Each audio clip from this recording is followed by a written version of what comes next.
Every day we hear a variety of sounds. Sound of a doorbell, sound of thunder, sound produced by table, flute, harmonium, etc. Do you know how sound is produced? How is sound produced? Note that sound is always produced by a vibrating body.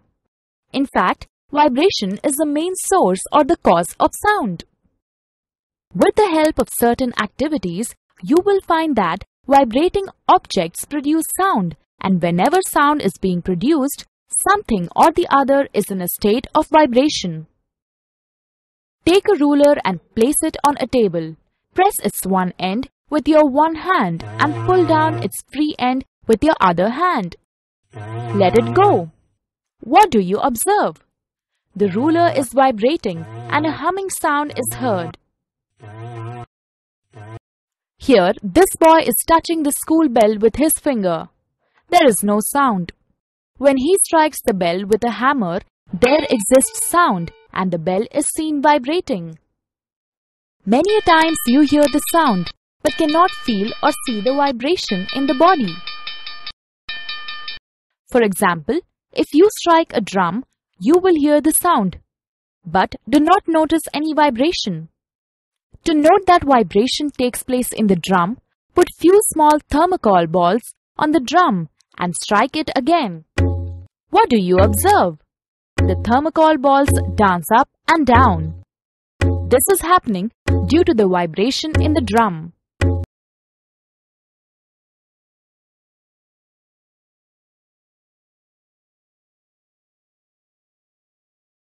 Let us perform an activity.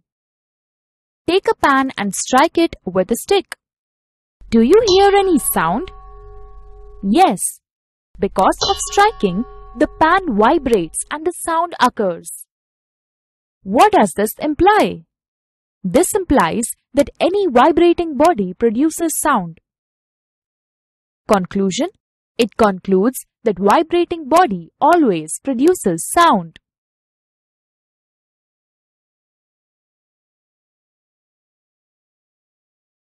Let us perform another activity.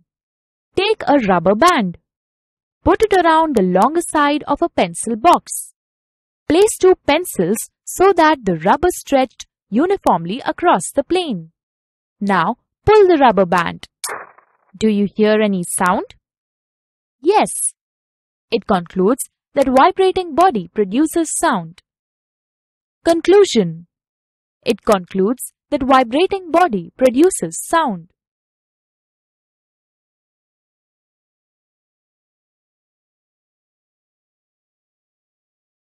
Let us perform another activity. Take a metal dish. Pour water in it.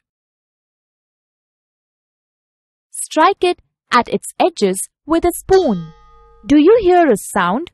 Yes. Again, strike the dish and then touch it. Can you feel the dish vibrating? Yes. Strike the dish again. Look at the surface of water. Do you see any waves there? Yes.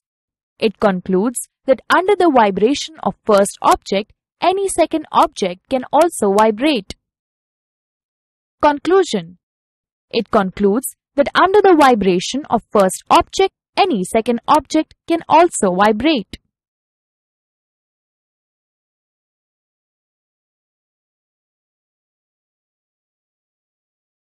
Let us perform another activity. Take 6 glasses and fill them with water in different quantities. Arrange them in a row and give a gentle blow with a wooden stick one after another. What do you hear? You will hear a musical sound which occurs due to periodic vibrations of the glass tumbler and water. This is called Jal Tarang.